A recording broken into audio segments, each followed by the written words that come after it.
what if everything you have been chasing, the money, the recognition, the comfort, is the very thing standing between you and the life you were made for? I know that sounds jarring, but hear me out.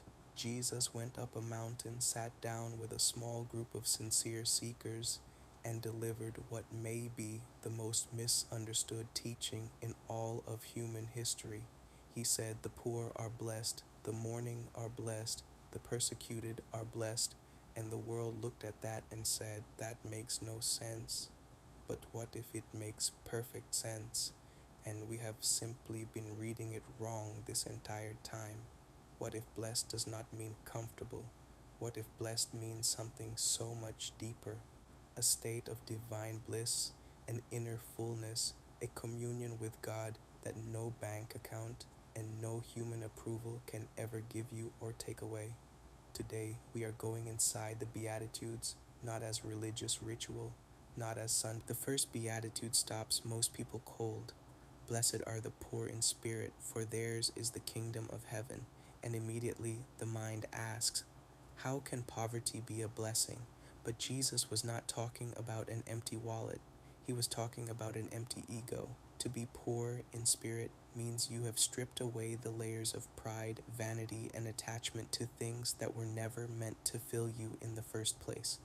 Think about the person who has everything the world calls success, the house, the title, the social status, and yet feels hollow at 3 in the morning.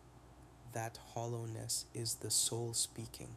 It is telling you that it was built for something the world cannot supply. Now think about someone who has simplified their life, not someone who is destitute and suffering, but someone who has consciously chosen to make room for God, who has looked at their attachments and said, I release my grip on these things. That person has space inside them that the divine can actually fill.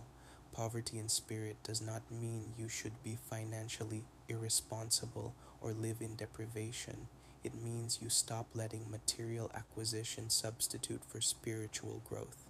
It means you refuse to let what you own define what you are. Because the moment you loosen that grip, the moment you stop squeezing possessions and approval for worth, something extraordinary happens. You begin to discover that you already. Jesus then builds on that foundation with 3 more Beatitudes that together describe a complete inner transformation. Blessed are the meek. Blessed are those who hunger and thirst after righteousness. Blessed are the pure in heart. Let us sit with each of these for a moment because they are not separate ideas. They are one unified teaching about the posture of the soul before God. Meekness is not weakness, it is receptivity. A proud and defensive person is like a rolling stone, moving fast, gathering nothing, unable to hold wisdom because wisdom has no place to land. But a meek soul is like still water in a valley. It gathers, it receives, it holds. When you are humble enough to admit you do not have all the answers, you become magnetic to truth. Then comes the hunger. Jesus uses the most primal human drives, thirst and hunger, to describe what our spiritual longing should feel like. Not a casual interest, not a Sunday morning obligation, a desperate, aching, refusing to stop until I am filled kind of hunger. That is the soul's desire for God. And here is the insight that changes everything. That inner emptiness you feel, that restless sense that something is missing. That is not a flaw. That is your soul calling for its source. You have been trying to quench it with things that were never designed to satisfy. Now we arrive at the most practical dimension of the Beatitudes, how you actually live this out day by day in your real life. Jesus says, "Blessed are the merciful, for they shall obtain mercy." And this is not simply a transaction. Be nice and niceness comes back. It is a law of consciousness.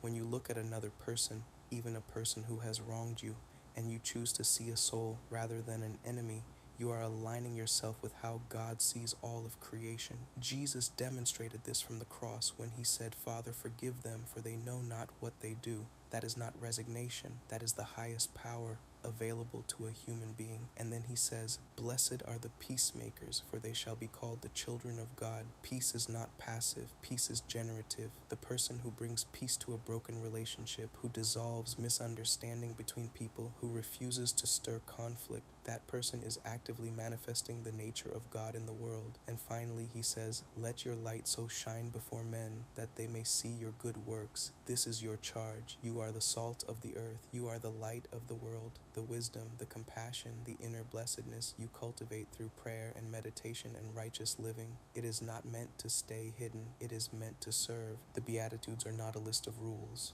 They are a portrait of a soul that has chosen God above everything else, and that choice is available to you today, not when your life is perfectly in order, not when your circumstances improve. Right now, start where you are. Release one attachment you have been gripping too tightly. Sit in silence for 10 minutes and let your soul breathe. Choose mercy in one conversation where your ego wants to retaliate. Let your light show up in one small act of genuine kindness. These are not small things. These are the building blocks of a life filled with heavenly bliss, the kind Jesus promised to every sincere seeking soul who chooses the inner kingdom over the outer noise. If this teaching stirred something in you, share it with someone who needs it. Subscribe so we can keep exploring these truths together. And remember, you were not made for a mediocre life. You were made in the image of God. Go live like it.